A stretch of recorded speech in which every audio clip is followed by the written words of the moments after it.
Всем привет! Я Планоходец, торговец сказками, и это серия роликов Планоходец. И сегодня мы продолжим свой путь по великой дороге, и у нас на очереди план Арбория. Арбория – это хаотично добрый план. И я хочу попробовать все по одному разу, ну ладно, по два.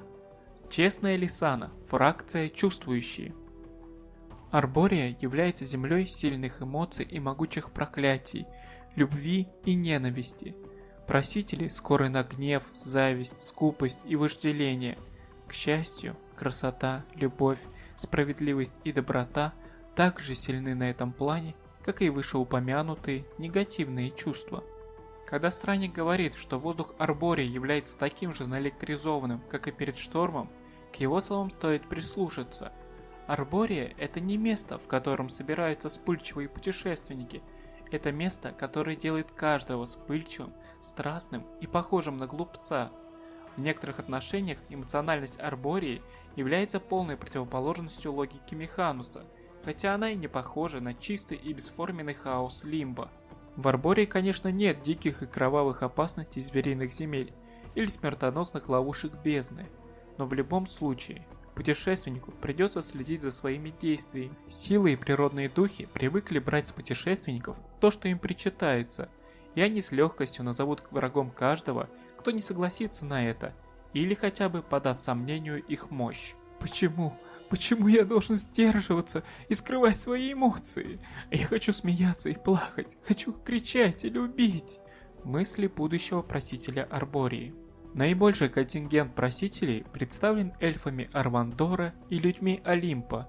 Чувствующие встречаются в обоих лагерях, и кажется, будто эта фракция правит Арборией. Кроме того, к числу просителей Арбории относятся практически все лесные расы, начиная кентаврами, эльфами, гномами и людьми и заканчивая сатирами, никси, гарпиями. Тем не менее, просители являются ничего не значащей мелочью по сравнению с духами природы, которые правят этими землями, каждым деревом, каждым ручьем и каждым холмом Арбории.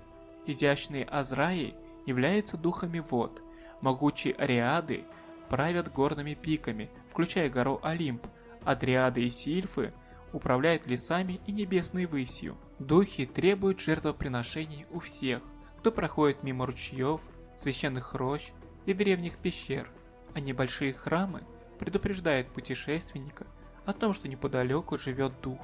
Но хуже всего бакчаи, странствующие банды пьяниц, представляющие собой толпу полубезумных людей, жаждущих удовольствий и разрушений, которые скитаются по этому плану. И если они говорят путешественнику выпить с ними, то он пьет. Проблема в том, что если ему начинает нравиться общение с ними, и он желает присоединиться к ним, то бакчаи с радостью принимают его. Просители Арбории не всегда остаются просителями, они становятся бакчаи так же часто, как и другие планары. Силы обвиняют сотворение бакчаев Диониса, предполагая, что таким образом он увеличивает свое влияние. Бакчаи представляют опасность для всех путешественников, особенно для тех, кто сам спровоцирует их. Практически все может спровоцировать бакчая.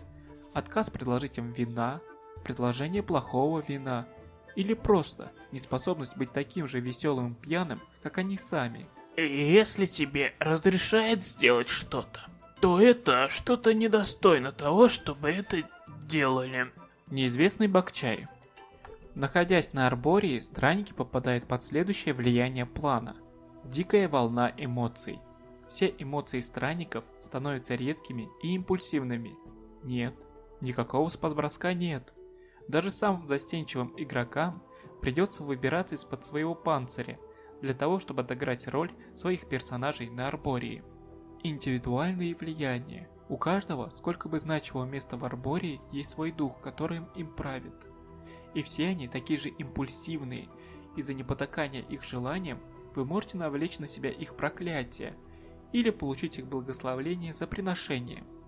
Духи приглядывают. Попытки призвать демонов или других жителей нижних планов обрушивают гнев фурии на голову святотатца. Любовь и ненависть. Все заклинания, связанные с эмоциями, начиная ужасом и очарованием личности и заканчивая друзьями, становятся более эффективными.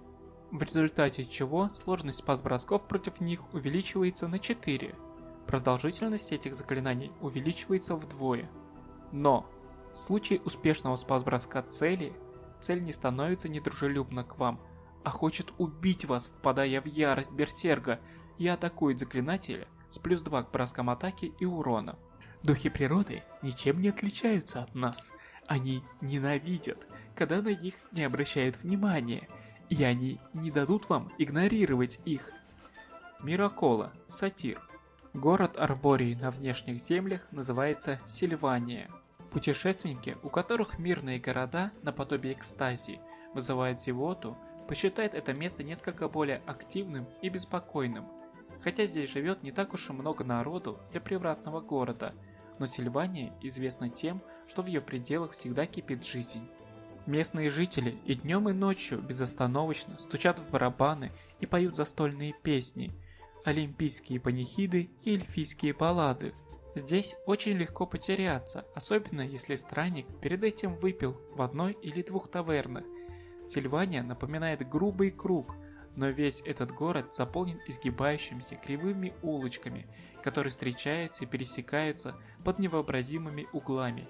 Некоторые говорят, что строители несколько перебрали с пузыристым. Основную массу населения Сильвании составляют люди, эльфы и бориауры. Здешние жители весьма вспыльчивы, и каждая группировка любит вгонять оставшихся обитателей города еще в большую ярость. Главными достопримечательностями Сильвании являются два больших храма, один из которых посвящен греческому пантеону, а другой великим эльфийским силам. Главная рубака. Постарайся не оказаться между просителями Олимпа, греками, и Арвадора, эльфами, ведь они предпочитают использовать для доказательства величия своих богов кровавые уличные сражения. Что? Это кто там сказал, что город должен исполнять какие-то функции? Миган Увертливый. На этом мы закончим поверхностный взгляд на Арборию и ее страсть. Подробнее узнать об этом внешнем плане и его городе во внешних землях вы, возможно, сможете на наших играх в сеттинге Planescape, что уже стартовали на моем канале. Следить за расписанием игр вы можете в моем Discord-канале, ссылка в описании. В следующем выпуске, следуя Великой Дороге, мы познакомимся с хаотично добрым планом Асгард. Всем безопасного портала и безвредного ключа. До скорых встреч!